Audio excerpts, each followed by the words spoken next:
Now, our main story today is that Sir Keir Starmer is going to use a speech to defend his government's budget amid ongoing claims that the Chancellor misled the public about the state of the UK's finances. Darren Jones is the Chief Secretary to the Prime Minister and joins us now. Morning, Mr Jones. So let's start right there, shall we? Did the Chancellor mislead the public in the run-up to last week's budget?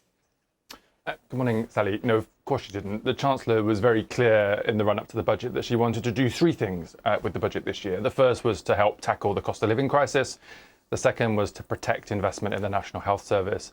And the third was to get debt falling as a share of the economy by the end of this Parliament. And she ticked all of those boxes. And the public have seen we've been able to cut energy bills, invest in childcare, freeze rail fares, but also to, as I say, protect that investment in the National Health Service. And the budget delivered against all of the tests that the Chancellor set for herself. That's not really what I'm asking, though. What I'm asking is, did she mislead the public in the run-up to the budget?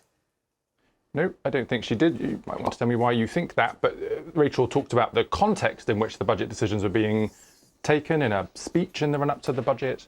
And then, of course, she presented her budget to Parliament. But as I say, the test that she set herself for the budget, a test that she met. And we think those are the public's priorities, because we know the cost of living is a challenge still for many families across the country, that people want the NHS to be there for them when they need it. And they want the economy to be more stable into the future and more able to deal with shocks, which is why we've got debt falling, but also increase the amount of money that we've got unallocated over the course of this Parliament in case something were to go wrong. I appreciate that it's a really complex picture, but just to keep things very, very simple for people who are watching this morning, who are concerned about where the truth is in all of this and how honest Rachel Reeves has been in the lead up to the budget. The OBR, the Office for Budget Responsibility, told the Chancellor on the 17th of September that public finances were in better shape than had been previously thought. At that point, did you know that? Just two things on this. First, the OBR does 5 rounds of forecasts. It predicts the future, or tries to anyway. There are 5 rounds of these in the run-up to the budget, and it's right that the first round was worse than the 5th round. But the 5th round, as I think you've alluded to, suggested that there was £4 billion of unallocated money in 2030.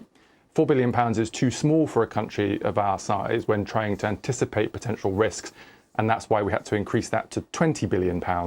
And then pay for the decisions we took, for example, on cutting energy bills and protecting investment into the National Health Service. So it was right that the Chancellor set out that she needed to raise money in order to improve that headroom and pay for those cost of living measures and public services. And that's what she did. The second half of your question was, when did I know?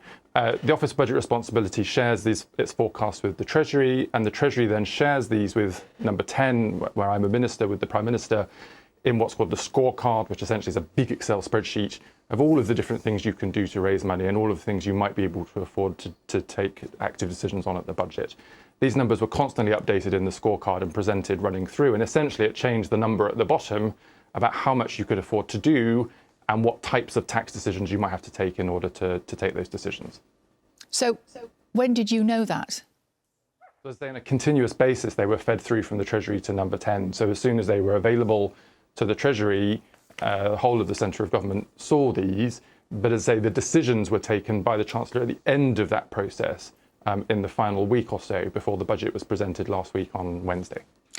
I appreciate what you're saying there, but I'm just going to remind you of the front page of the Times this morning, which I'm sure you've seen. Unnamed ministers in your own government, within your party, cabinet ministers, are quoted as saying, "The handling of this budget has been a disaster." Also, that Keir Starmer, the Prime Minister, and Rachel Reeves look weak and incompetent. You clearly don't agree with that, but how damaging is it that those sort of quotes are appearing in the papers this morning? Well, look, it's not for me to tell my colleagues that briefing against yourself is a bad idea, but I don't accept the premise of the question. This is a budget that has delivered on the public's priorities. As I say, the cost of living, the NHS, and a more stable economy. It's a budget that's done the responsible thing, which has been reflected by markets and Parliament, recognising the decisions that the Chancellor took were the right ones for the country. And we should be proud of the fact that we've been able to help people with the cost of living today, whilst working hard to improve living standards in the future, that we've protected our investment in the National Health Service, that we've taken radical action to reduce child poverty in our country, and that we're getting on with the job of investing in renewing Britain, renewing the economy, renewing the state, which is what the Prime Minister's talking about in his speech today, because we're getting on with the job of government, delivering on that promise of change, so that by the time we get to the next election in 2029, the public will say, do you know what? Labour has made me and my country better off. Do you think it has damaged trust in this government?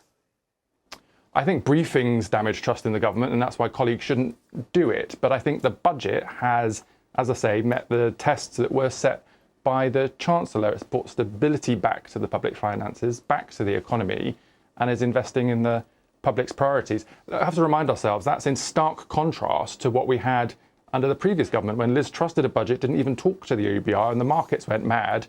Everyone's bills and mortgages went through the roof because inflation skyrocketed.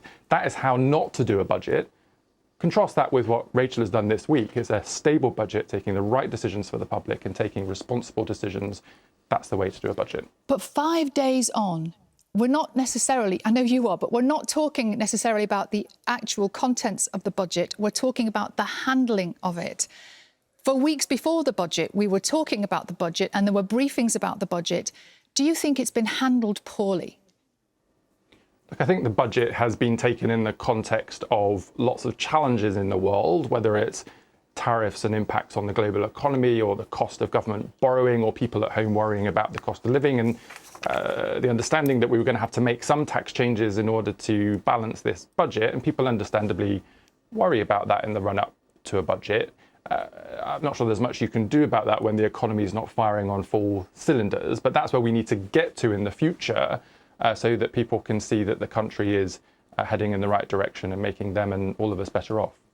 And finally, your colleague Tulip Siddiq has been sentenced in her absence to 2 years in prison in Bangladesh on corruption charges. What should she do now? Should she stay in her job? Look, this is a private matter for Tulip to talk to, but my understanding is that a trial took place in Bangladesh that she was not part of. She tried to engage with questions from the Bangladeshi government, but was not allowed to do so, and has concluded that this is more of a political situation than a legal situation. She continues to deny any allegations that have been made against her. So what should she do? Well, she continues to deny allegations against her. This is a decision taken by a foreign country in a foreign court. I'm sure that Tulip's going to be getting on with the job of representing her constituents in Parliament. Darren Jones, Chief Secretary to the Prime Minister. Thank you.